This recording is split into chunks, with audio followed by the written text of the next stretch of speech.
Hello dear. आज मैं आप लोगों को मैथ का एक बहुत ही अच्छा टॉपिक करडी करडी पर आधारित जो प्रश्न है उनको कैसे सॉल्व करेंगे, सॉल्व करने की शॉर्ट ट्रिक क्या है वो आपको बताने के लिए आया हूँ। करडी पर जो क्वेश्चन अक्सर हर एक वनडे एग्जाम में पूछा जाता है, एक दो क्वेश्चन तो आते ही हैं, लेकिन इनको सॉल्व करने की शॉर्ट ट्रिक क्या है वो आपको बताएंगे।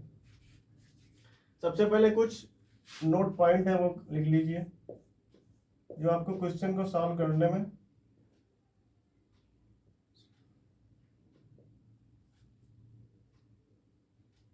ठीक है। कुछ नोट पॉइंट है। सबसे पहले ये लिखना है कि यदि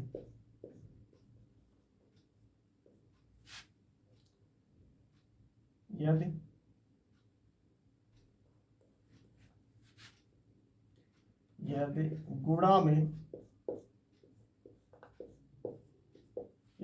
में करड़ी अनंत बार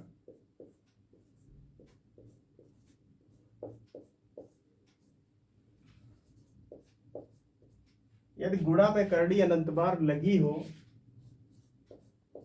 तो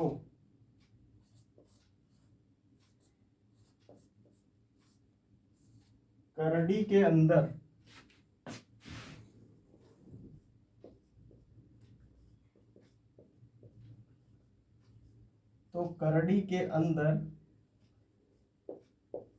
जो नंबर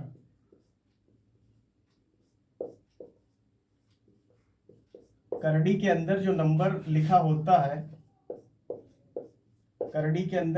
लिखा होता है वही उसका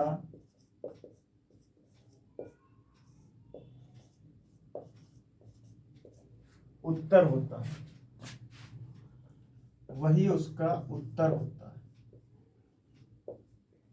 ठीक है।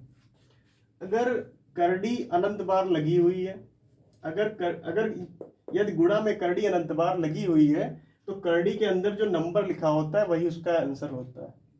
ठीक है। तो इस पर किस टाइप का क्वेश्चन आएगा,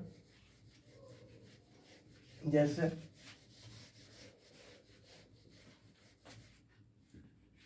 ये क्वेश्चन होगा, जैसे इस टाइप का क्वेश्चन होगा कि 25, ठीक है, उसके बाद फिर 25,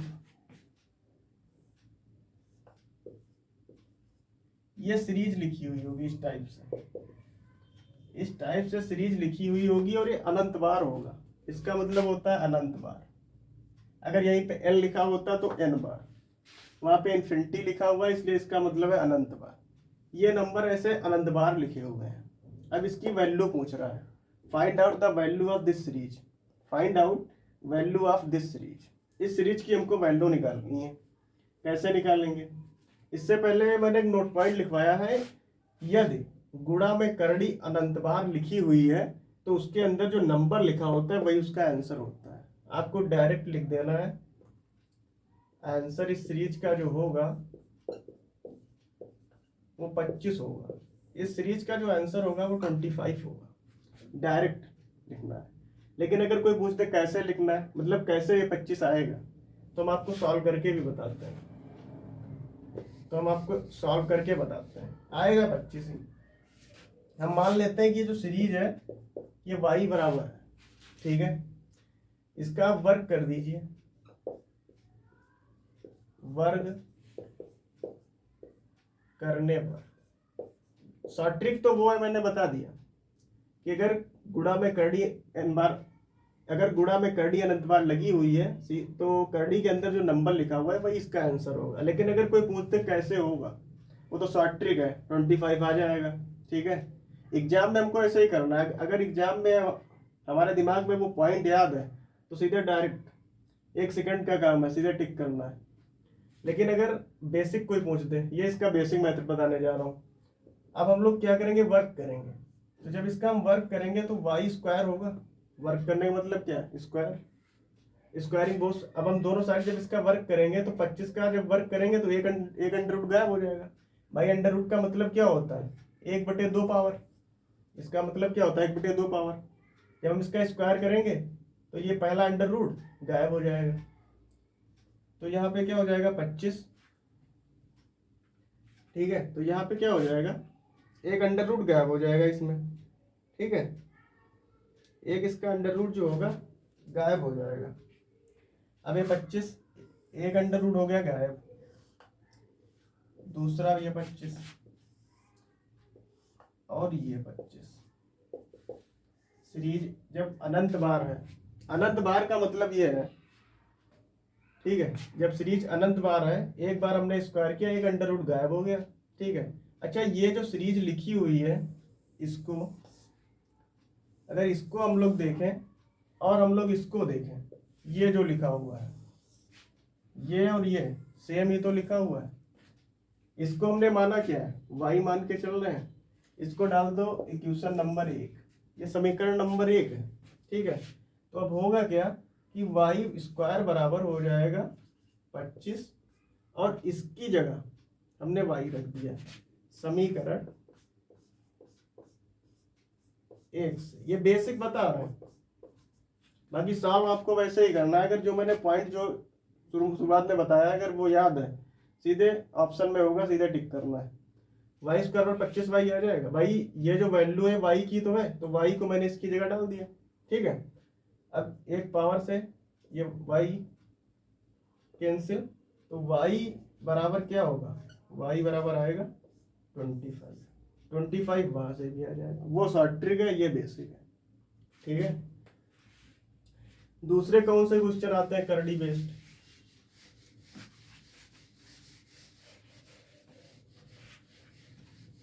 दूसरे क्वेश्चन कौन से आते हैं? जैसे एक क्वेश्चन, यही जो क्वेश्चन था, ये इन्फिनिटी बार मतलब अनंत बार था। अगर करड़ी n बार होती, यदि गुणा में करड़ी, यदि गुणा में करड़ी n बार, यदि करड़ी जो है, यदि करड़ी गुणा में n बार लगी हो,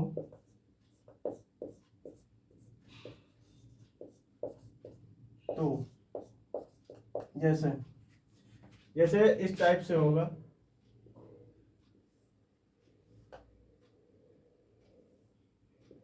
जैसे अगर इस टाइप से क्वेश्चन है,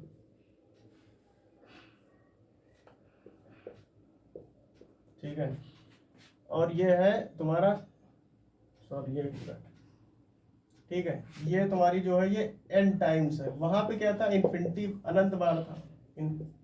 वहां पे सीरीज जो थी अनंत बार थी, और ये सीरीज n टाइम्स है। अगर इस टाइप का क्वेश्चन होगा तो इसका फार्मूला होता है x की पावर 2 की पावर n-1 अपान 2 की पावर n। ये हमको फार्मूला याद कर लेना है और क्वेश्चन सॉल्व कर लेना है।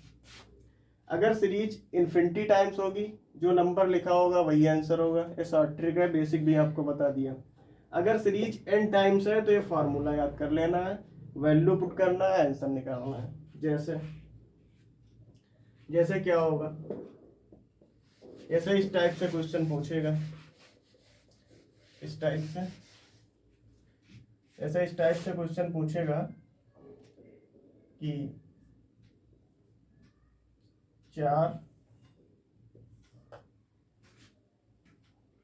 ऐसा क्वेश्चन जो हमसे पूछेगा इस टाइप से पूछेगा,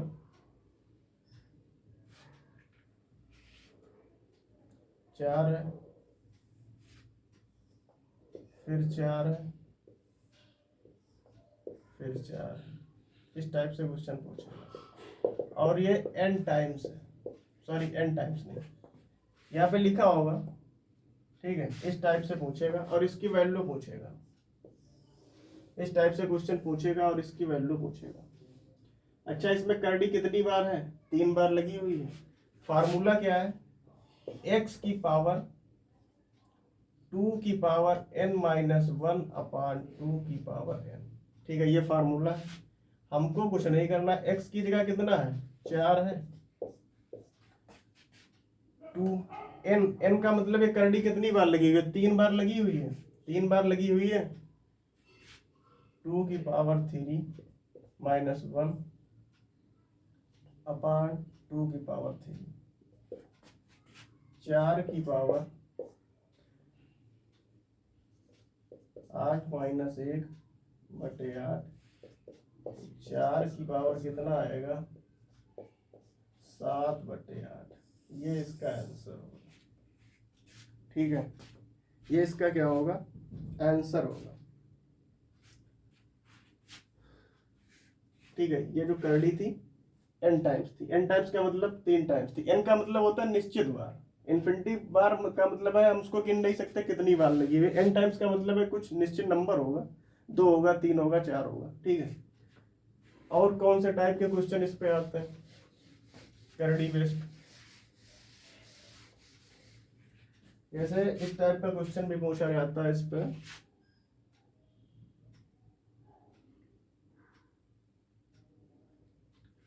इस टाइप का भी क्वेश्चन पूछेंगे। अगला, अगर इस टाइप से क्वेश्चन लिखा हुआ है 20 + 20 + 20, ठीक है, इसकी वैल्यू पूछेगा। ठीक है, और ये अनंत बार है। इससे पहले जो क्वेश्चन हमने पढ़े उनमें करड़ी गुणा में थी, इसमें करड़ी जो है जोड़ में है। अब इसकी वैल्यू पूछेगा, कुछ नहीं करना है हमको, इसमें ये चेक करना है कि जो करड़ी के जो अंदर, सबसे पहले यही चेक करना है जो करड़ी के अंदर नंबर लिखा हुआ है उसके क्या 2 ऐसे फैक्टर पॉसिबल है जिनका डिफरेंस 1 है। अगर ऐसा पॉसिबल है, जैसे 20 लिखा हुआ है तो इसके 2 फैक्टर पॉसिबल है, एक तो 4 है, दूसरा 5 है, 2 फैक्टर पॉसिबल है। अब हमको ये देखना है कि जो 2 फैक्टर है इनके बीच का डिफरेंस 1 है और इनके बीच का डिफरेंस भी 1 है। भाई 5 और 4 का डिफरेंस 1 ही तो आएगा। बस, अब जब हमने इतना चेक कर लिया कि उसका डिफरेंस भी 1 है, 2 उसके फैक्टर पॉसिबल है, उसका डिफरेंस दोनों फैक्टरों का 1 है, 2 फैक्टरों का जो डिफरेंस है 1 है, यहाँ तक पहुंचे। अब हमको कुछ नहीं करना, हमको इसके बीच का साइन देखना। अगर प्लस लगा हुआ है तो बड़ा नंबर, 4 और 5 में बड़ा नंबर कौन सा है 5 है, 5 इसका आंसर हो जाएगा। ठीक है, इस सीरीज का। अगर यहीं पे ये जो साइन लगा हुआ है ये माइनस साइन लगा होता, ये जो साइन लगा हुआ है ये माइनस साइन लगा होता, यहाँ पे ये माइनस लगा होता, यहाँ पर भी ये माइनस लगा होता, तब भी हमको कुछ नहीं करना था, इसके 2 फैक्टर करने थे। फैक्टर इसके 2 ही हैं, 4 और 5 ही आएंगे। ठीक है, साइन चेंज हो गया, इसका आंसर चेंज हो जाएगा। 4 और 5 इसके 2 फैक्टर हैं। जब प्लस था तब बड़ा नंबर आंसर था, जब माइनस है तब छोटा नंबर। इसका आंसर कितना आ जाएगा, आंसर इसका आ जाएगा 4। ठीक है, ये इनकी शॉर्ट ट्रिक है सॉल्व करने की। बेसिक से भी सॉल्व कर सकते हैं y बराबर मान के, लेकिन उसको करने से कोई फायदा नहीं है। ठीक है, एग्जाम में हमको टाइम भी बचाना है, तो सीधे इनकी शॉर्ट ट्रिक देखते हैं, क्वेश्चन को सॉल्व करते हैं। और इसके आगे कल बताएंगे, इसके आगे भी क्वेश्चन अगर इस टाइप से पूछते, बाय द वे इसके अंदर ऐसा नंबर लिखा हो जिसके फैक्टर ही ना पॉसिबल हो। कोई ऐसा नंबर लिखा हो, सपोज दैट यहाँ पे नंबर जैसे ये लिखा होता जिसके हम लोग फैक्टर नहीं कर सकते।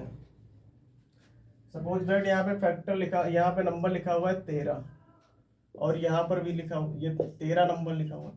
अब तो इसके ऐसे 2 फैक्टर पॉसिबल है नहीं जिनका डिफरेंस बनो। फैक्टर तो इसके 2 पॉसिबल है, 1 और 13। कोई भी नंबर हो उसके 2 फैक्टर हमेशा पॉसिबल होते हैं, खुद वो संख्या और एक तो हर एक नंबर का फैक्टर है और खुद वो संख्या, 2 फैक्टर जो है हर एक नंबर के फैक्टर होते हैं। तो 13 के जो फैक्टर है 1 और 13 2 फैक्टर है, लेकिन इनका डिफरेंस 1 तो है नहीं, 1 और 13 के बीच का डिफरेंस 12 आएगा, तब तो ये जो मैंने ट्रिक बताई ये लगेगी नहीं। तो इसके लिए कल बताएंगे कैसे इसको सॉल्व करते हैं। प्लीज़ अगर वीडियो अच्छा लगे तो प्लीज़ लाइक कीजिए और शेयर कीजिए और चैनल को सब्सक्राइब भी कीजिए।